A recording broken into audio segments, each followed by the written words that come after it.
வணக்கம் ஜோதிட நண்பர்களே.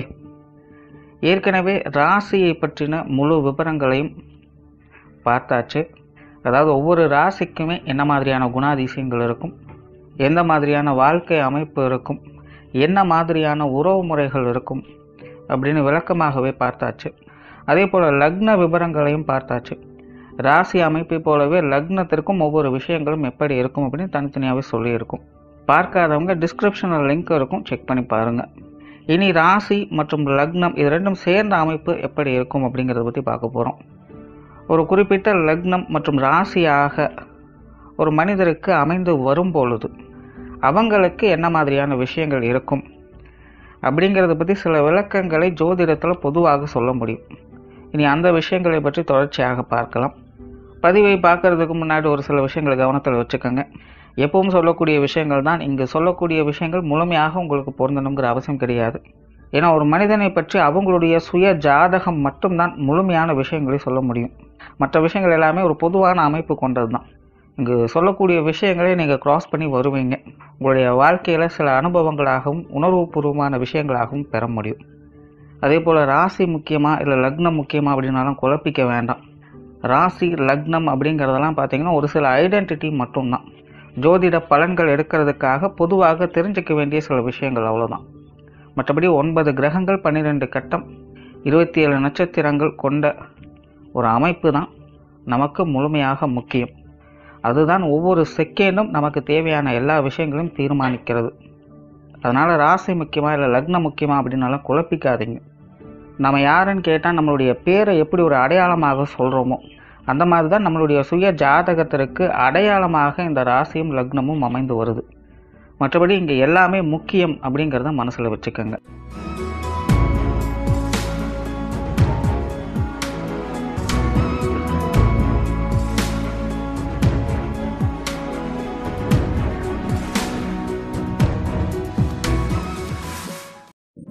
மீனராசி விருச்சிக லக்னம்.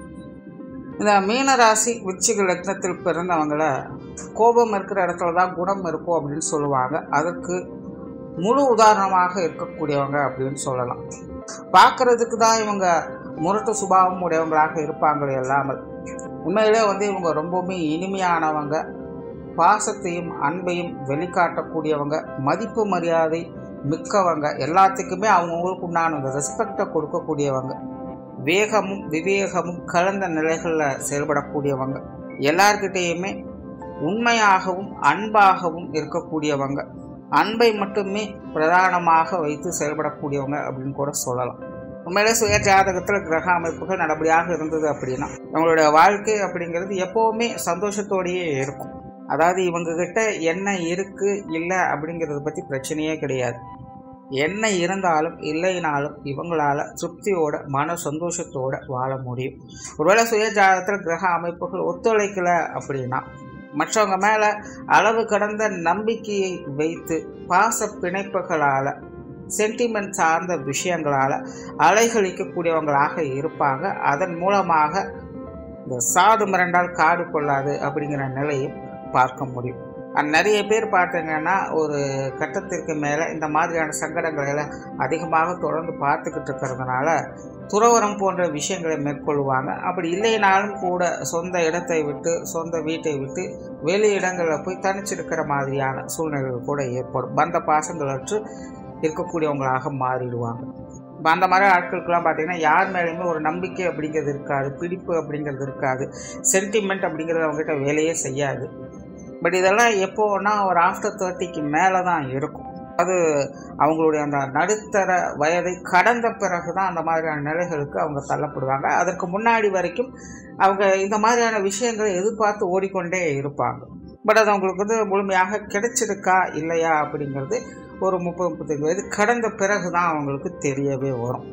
ஒரு சிலருக்கு பார்த்திங்கன்னா கிரக அமைப்புகள் அவங்களுடைய ஜாதகத்தில் சாதகமாகவும் வேலை செய்யும், பாதகமாகவும் வேலை செய்யும். அந்த மாதிரியான ஆட்கள்லாம் எப்படின்னா இது போன்ற விஷயங்களில் கொடுப்பனைகளை கிடைக்க பெற்றவங்களாக இருப்பாங்க. பட் அதனுடைய வேலிடிட்டி அப்படிங்கிறது கேள்விக்குறியாக இருக்கும். எப்படி பாதியில் வந்ததோ அது அப்படியே பாதியில் போகவும் செய்யும். இப்போ இந்த மாதிரியான ஆட்கள்லாம் பார்த்தீங்கன்னா அவங்களுடைய வாழ்க்கையில் நடந்த நல்ல விஷயங்களை நினைத்து கொண்டே அவங்களோட மிச்சம் மீதி இருக்கிற வாழ்க்கையை கழித்து கொண்டு வருவாங்க. ஸோ எப்படி பார்த்தாலும் இந்த மீன ராசி விருச்சிக லக்னத்தில் பிறந்தவங்க வந்து ரொம்பவுமே ஒரு சென்டிமெண்ட் பிரியர்கள் தான். மக்கள் நலம் விரும்பிகளாக இருப்பாங்க. குடும்ப பாசம் பற்று மிக்கவங்க. எந்த ஒரு எதிர்பார்ப்பும் இல்லாமல் செயல்படக்கூடியவங்க. ஸோ இவங்கக்கிட்ட மற்றவங்க உண்மையாக இருந்தாலே போதும். இவங்க வந்து காலத்திற்கும் அவங்கக்கிட்ட அடிமையாக இருப்பதற்கும் இவங்க வந்து தயங்க மாட்டாங்க. பட் மற்றவங்க தன்னை ஏமாத்துறாங்க, அவங்களுடைய ஆதாயத்தை தான் அவங்க எடுத்துக்கிறாங்க அப்படிங்கிற மாதிரியெல்லாம் அவங்களுக்கு தெரிஞ்சிடுச்சு. அப்படிங்கும்பொழுது தான் அவங்களுடைய அந்த முழுமையான அந்த மூர்க்கத்தனத்தை அவங்க வெளிப்படுத்துவாங்க. இன்னும் சொல்ல போனால் இவங்க கிட்டத்தட்ட ஒரு எரிமலை மாதிரி தான். ஆப்போசிட்டில் இருக்கிறவங்க நல்லவங்களாக இருக்கிற வரைக்கும் அந்த எரிமலை அப்படிங்கிறது ஒரு சாதாரண மலை போலவே இருக்கும். ஆப்போசிட்டில் இருக்கிறவங்க ஏதாவது தேவையில்லாத வேலைகளை செஞ்சு சீண்டி விட்டுட்டாங்க அப்படின்னா அந்த எரிமலை சீரவே செய்யும். உங்களுடைய பேச்சுவார்த்தைகளில் அன்பும் கனிவும் இருக்கும். ரொம்பவுமே அக்கறையாக பேசக்கூடியவங்க தான். கடினமாக உழைக்கக்கூடியவங்க. பட் என்னென்னா இவங்க வந்து பெனிஃபிட்ஸ் எதிர்பார்த்து எந்த ஒரு விஷயத்தையுமே செய்ய மாட்டாங்க, செய்யவும் முடியாது அப்படின்னு தான் சொல்லணும். ஒரு வேலை இருக்கா, வேலையை முடிச்சுட்டு அது எவ்வளோ ரிஸ்க்காக இருந்தாலும் பரவாயில்ல, வேலையை முடிச்சுட்டு அடுத்த வேலையை பார்க்கணும். அதுக்கு உண்டான ரிசல்ட் ஏதோ ஒரு வகையில் எப்படியோ வரும் அப்படிங்கிற நிலைகளை தான் இருக்குமே இல்லாமல் ஒரு ஆதாயத்தை எதிர்பார்த்து இவங்க கொடுக்கக்கூடிய அந்த முயற்சிகளாகட்டும் வேலைகளாகட்டும் அது வந்து இவங்களுக்கு கொஞ்சம் லேக் ஆகும். சொத்து சுகங்கள் கல்வி சார்ந்த விஷயங்கள் அவங்களுக்கு கொஞ்சம் சாதகமான நிலைகளே இருக்கும். இது சார்ந்த விஷயங்களில் ஆசாபாசங்கள் அப்படிங்கிறது பெருசாக இல்லை. பட் இருந்தாலும் அடிப்படை தேவைகள் அப்படிங்கிறதும் ஏதோ ஒரு வகையில் பூர்த்தி ஆகிட்டு தான் இருக்கும். அந்தந்த காலநிலைகளுக்கு ஏற்ப படிப்புகளோடு வசதி வாய்ப்புகளோடு வாழக்கூடியவங்களாக இருப்பாங்க. பொது விஷயங்கள் மற்றும் பொது காரியங்கள் வகையில் இவங்களுக்கு ஒரு அளவான ஈடுபாடுகள் அப்படிங்கிறதே இருக்கும். அதாவது இவங்க வந்து இன்ட்ரெஸ்ட் காட்டுவாங்க. மக்களும் வந்து இவங்ககிட்ட எல்லாருமே எளிமையாகவும் நல்லபடியாகவுமே பழகுவாங்க. பட் என்னென்னா நிறைய நேரங்களில் இவங்கக்கிட்ட கொஞ்சம் ஓவர் அட்வான்டேஜ் எடுத்துப்பாங்க. பட் அது நிறைய நேரங்களில் வந்து இவங்களுக்கு கொஞ்சம் சங்கடத்தை ஏற்படுத்த செய்யும். அதனால் பார்த்திங்கன்னா இன்ட்ரெஸ்ட் அப்படிங்கிறது ஒரு பக்கம் இருந்தாலும் அப்பப்போ இந்த பொது விஷயங்கள் மற்றும் பொது காரியங்களில் இவங்களுடைய ஈடுபாடுகள் அப்படிங்கிறது வந்து போய்கிட்டே இருக்கும். சில காலங்களுக்கு இருக்கும், சில காலங்களுக்கு கொஞ்சம் ரெஸ்ட் விட்டுடுவாங்க.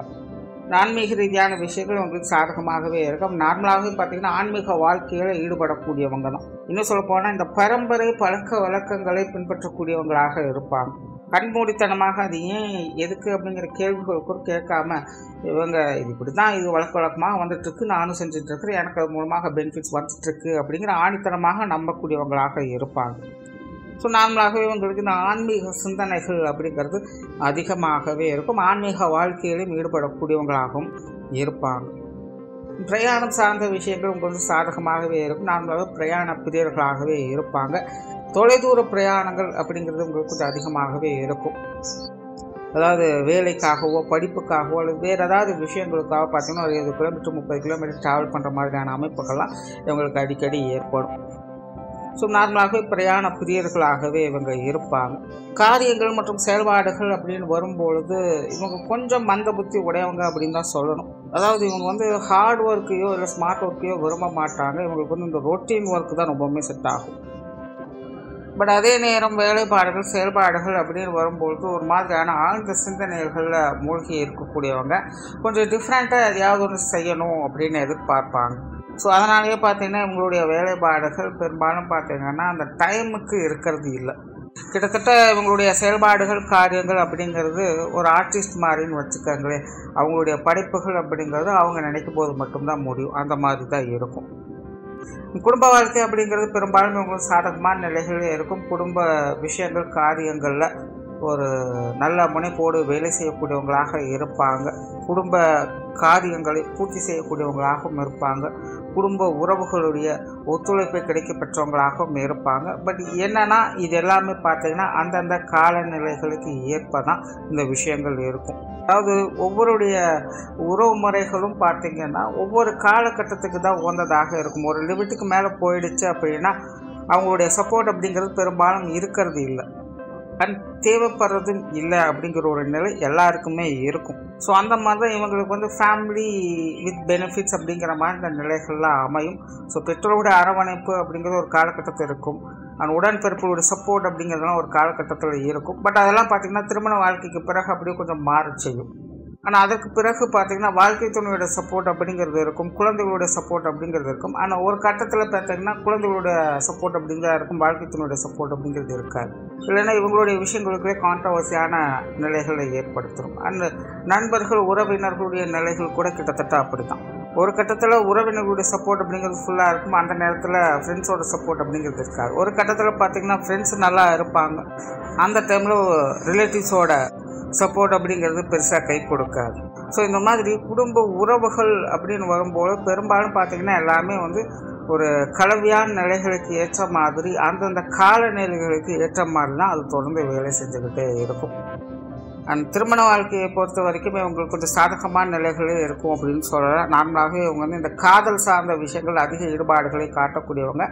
நிறைய பேருக்கு இந்த காதல் திருமணங்கள் அப்படிங்கிறது கைகூடவும் செய்யும்.